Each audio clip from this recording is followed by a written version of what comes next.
ಇವತ್ತು ಬ್ಲೌಸಲ್ಲಿ back ಪಾರ್ಟಲ್ಲಿ bottom finishing ಮಾಡೋದು ಹೇಗಂತ, ಅದು ವಿತ್ ಕಾರ್ಡಿಂಗ್ ಫಿನಿಶಿಂಗ್ ಮಾಡೋದು ಹೇಗಂತ ಹೇಳ್ಕೊಡ್ತದೆ ನೋಡ್ಕೊಳ್ಳಿ. ಫಸ್ಟು ಲೈನಿಂಗ್ ತೊಗೊಂಡು ಫೋಲ್ಡಿಂಗಿಂದ 3/4 ಇಂಚು ಅಂದರೆ 0.75 ಇಂಚಸ್ಗೆ ಒಂದು ಸ್ಟ್ರೈಟ್ ಸ್ಟಿಚ್ ಹಾಕ್ಕೊಳ್ಳಿ. 3/4 ಇಂಚ್ಗೆ ಒಂದು ಸ್ಟ್ರೈಟ್ ಸ್ಟಿಚ್ ಹಾಕಬೇಕು. ಎಕ್ಸ್ಟ್ರಾ 1/4 ಇಂಚ್ ಬಿಟ್ಟು ಕಟ್ ಮಾಡ್ಕೊಳ್ಳಿ ಲೆವೆಲಾಗೆ.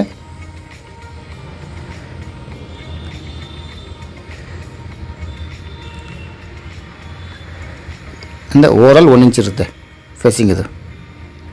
ಈಗ ಆ 3/4 ಇಂಚ್ ಸ್ಟಿಚ್ ಹಾಕ್ಕೊಂಡ್ರಲ್ಲ ಅದ್ರ ಪಕ್ಕ ಇಟ್ಬಿಟ್ಟು ಕಾರ್ಡಿಂಗ್ ಪಕ್ಕ ಇಟ್ಬಿಟ್ಟು ಸಿಂಗಲ್ ಟೆನ್ಷನಿಂದ ಸ್ಟಿಚ್ ಹಾಕ್ಕೊಳ್ಳಿ. ಕಾರ್ಡಿಂಗು ರೈಟ್ ಸೈಡ್ ಇರಬೇಕು, ಯಾವಾಗಲೂ ಬಲಭಾಗ ಇರಬೇಕು, ರೈಟ್ ಸೈಡ್. ಓಕೆ,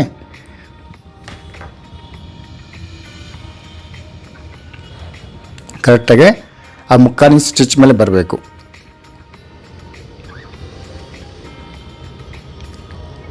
ಈಗ ಬ್ಯಾಕ್ ಪಾರ್ಟ್ ತೊಗೊಳ್ಳಿ. ಬ್ಯಾಕ್ ಪಾರ್ಟು ರೈಟ್ ಸೈಡ್ ಇಟ್ಕೊಳ್ಳಿ. ಕಾರ್ಡಿಂಗ್ ಕೆಳಗಡೆ ಇರಬೇಕು, ಈ ಥರ.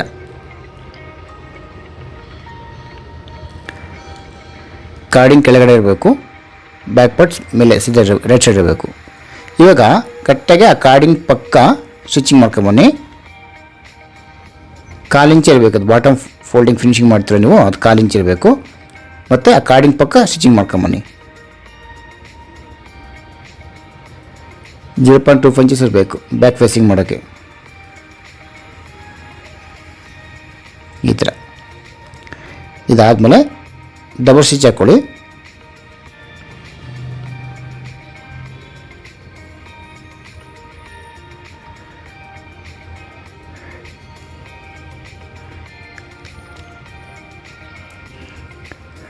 ಇದಾದಮೇಲೆ ಟರ್ನ್ ಮಾಡಿ ಫೇಸಿಂಗ್ ಎಡ್ಜ್ ಹಾಕಬೇಕಾಗುತ್ತೆ.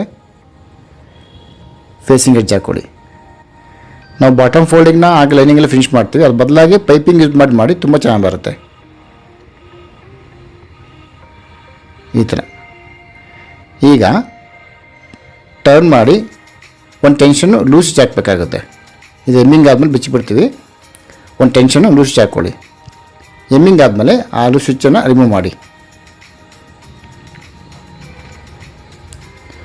ಓಕೆ, ಈಗ ಸೊ ಬ್ಯಾಕಲ್ಲಿ ಕಾರ್ಡಿಂಗ್ ವಿತ್ ಫೇಸಿಂಗ್ ರೆಡಿ ಆಯಿತು ಬ್ಯಾಕ್ ಬಾಟಮಲ್ಲಿ. ಓಕೆ, ನೀಟಾಗಿ ಬಂತಲ್ವಾ? Thank you very much.